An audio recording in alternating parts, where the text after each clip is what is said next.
10 Social Media Mind Games. Social media is a substantial weapon in our arsenal of manipulation.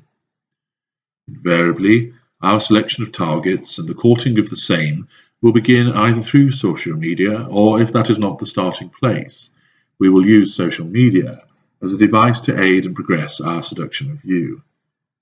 From mining your online profiles for the purposes of gathering information about you, which we can then use to maximize the prospects of successfully seducing you, through to utilizing the pervasiveness and flexibility social media affords to maintain our love bombing campaign.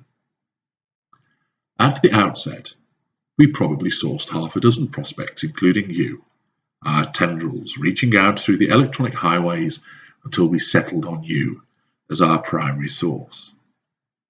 Once secured, we then allowed the width and depth of social media to expand the blazing glory of the golden period. How exciting was it to wake up and wonder what we had posted to your wall? How exhilarating was it to see our liking of your tweets and the subsequent retweets to our own followers? It became addictive, the frequent checking of your various social media profiles to see what delightful comments had been strewn across them by us. Of course, we would never shirk the opportunity to use the power of social media to devalue you and harness it for the purposes of smearing you to all and sundry. There is, however, a period of time that lies between the seduction and the out-and-out devaluation. It is a period of uncertainty, confusion, and worry. It is the stranger zone. It is the hinterland, beyond the wonderful golden period, and outside of the scathing and savage devaluation. We revel in this ambiguous period, since the plausible deniability that accompanies it allows us to plant those seeds of doubt in your mind, so that you begin to think that it is you and not us that is the problem. You are forced to overanalyze, speculate, and waste countless hours wondering what our intentions are. We have been so loving to you, so surely this behavior cannot be what you fear it is, a dimming of that desire, a passing of the passion, and a limiting of our love for you. No. After all the wonderful things that we have said, especially plastered over social media so many times, these recently odd activities cannot mean we have grown tired of you, can they? You do not want to worry, but you cannot help but do so, because something is not right. You are fearful of mentioning your concerns to us, as you do not wish to be seen as insecure, but these actions are troubling you. Are you reading something into them that is not there? Are you overreacting to them? After all, it is not as if we are directly writing something that is hurtful, are we? Or are we? It is this uncertainty that serves us well in the provision of fuel. Furthermore, should you challenge us, we can brush your concerns to one side with ease, which will only serve to increase your apprehension. This tactic then paves the way for us to press forward with our devaluation of you, secure in our knowledge that you are now feeling vulnerable, that you are unsure of what to think at best, and at worst, you believe you are seeing things which are not there.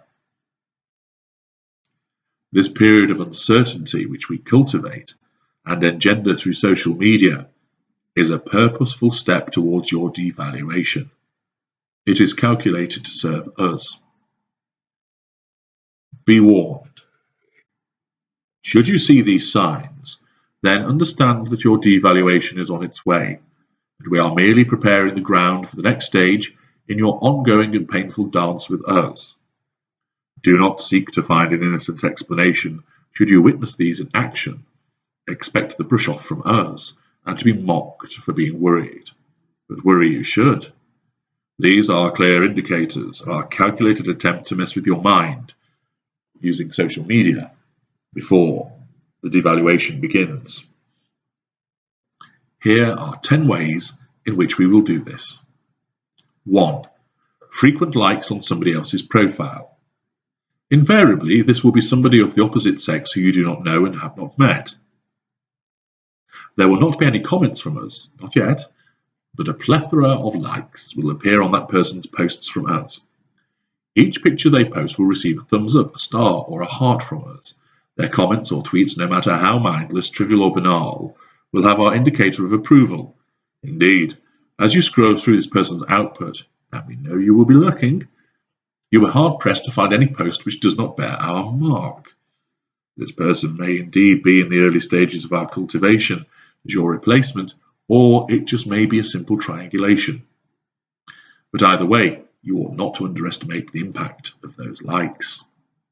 2. Removing your tagging of us. This is not a wholesale removal of ourselves from being identified on your Facebook page. We will not request the removal of those photographs including us or of us alone. That is saved until later. Instead, there will be 1 or 2 removals of the tag, so you're left wondering whether it was done by mistake, which of course we will reassure you that it was the case should you actually dare to ask us, or if there is something else behind it. It will be 1 or 2 removed today, then another couple in a few days' time, and then some more as the trickle becomes a flow. This will engender a sense of apprehension in you, which will have you checking your profile to ensure that there have not been any more tag removals. You will be relieved when there have not been any, and dismayed when more happen. But each time the removal is small in number, as we deploy our well-honed salami slicing technique once again. This will keep you in the zone of it being too small to make a fuss about, but not insignificant so that it preys on your mind. Number 3, block, then unblock. It may be for an hour, possibly half a day, but never any longer. This is done to create alarm and consternation, as you wonder why this has happened. If you happen to raise it with us, we'll express surprise and suggest a glitch in the system, or it must have happened by accident and reinstate you with a smile and a patronizing look. Usually you will sit fretting over it, wondering what it signals. Is it a mistake, or is this a sign of something bad? You don't want to necessarily raise it with us, as this may make it seem as if you are always checking our relevant social media platform, and so you endure an hour or so of repeated checking and nervousness, until a huge flood of relief when you find you've been unblocked. That sense of relief is overwhelming, and is part of tightening our grip on you by giving you a first taste of the roller coaster that is to come. Number 4, look who's back. You have noticed that we have recently followed or friended an ex. An alarm bell starts to ring. Why have we done this? This was the ex who was labelled as a stalker and a lunatic, who we warned you about, and now we are friends with them on the relevant form of social media. What is that all about? You want to ask, but you do not want to appear insecure or suggest that you feel threatened, but you are. You are caught in between. And this is what all of these machinations seek to do. You're caught in between needing to know and not wanting to show that you are actually bothered by this development, because it might be something minor, even when you are. There are no messages between us and the ex, no interaction whatsoever. But who came after who?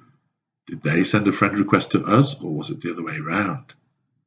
We both follow one another on Twitter. Who initiated it? The questions form and race around your mind. 5. Message in the night. You awaken and check through the overnight postings on Facebook et al. And notice that we were last online according to Messenger 4 hours ago, but that was at 3 a.m.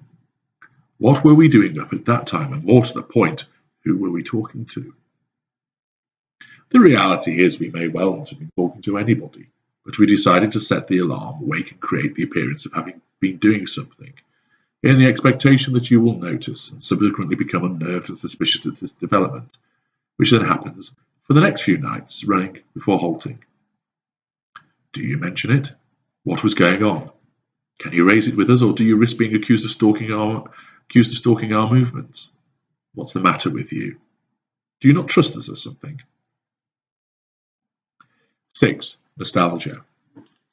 You notice that we occasionally send messages, post or comment to a particular person along these lines. Hi, remember this one? And we insert a YouTube link. Or, this was great back in the day, wasn't it? Cue the picture of an album cover. Or, we should go and see them again like old times. Insert picture of link for ticket sales for upcoming concert.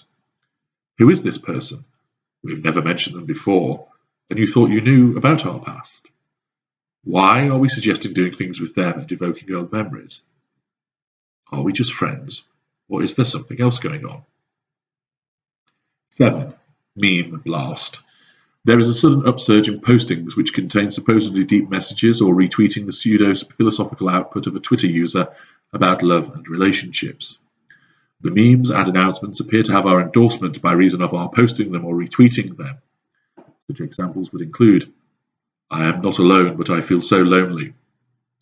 Don't worry if you are single. God is looking at you right now, saying, I am saving you for someone special. Trust is like a paper. Once it is crumpled, it cannot be perfect again. You've seen many of these cluttering timelines before, but why have we started sharing them? Are we directing them at you or someone else? Have you done something wrong? What has brought this on? 8. Missing in action. There was a time when you would always enjoy the fact that after each time we did something together, there would be reference to it on social media. We would check in at a particular restaurant and tag you as being there with us. We would make reference to the weather being particularly delightful at some picturesque location and make mention of you. Later on, you would look back at this pleasant reminder of a special time together and also, admit it, you wanted the world to know about it too. All of a sudden, we go out together, but there is nothing posted. It happens again.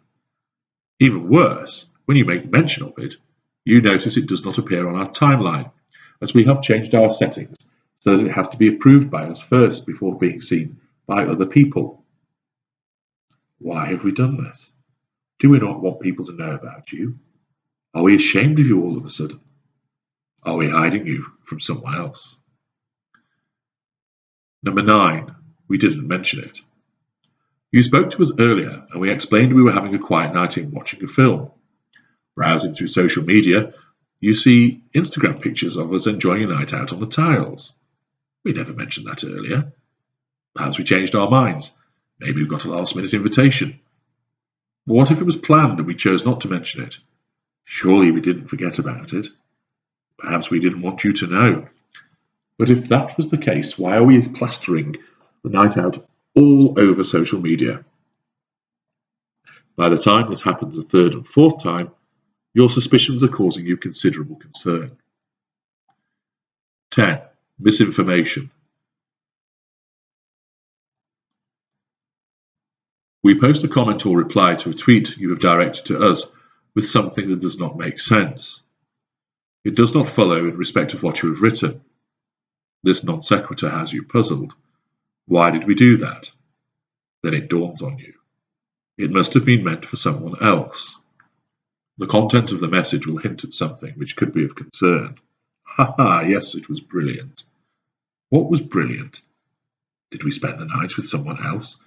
Did we go somewhere with somebody? Who was it?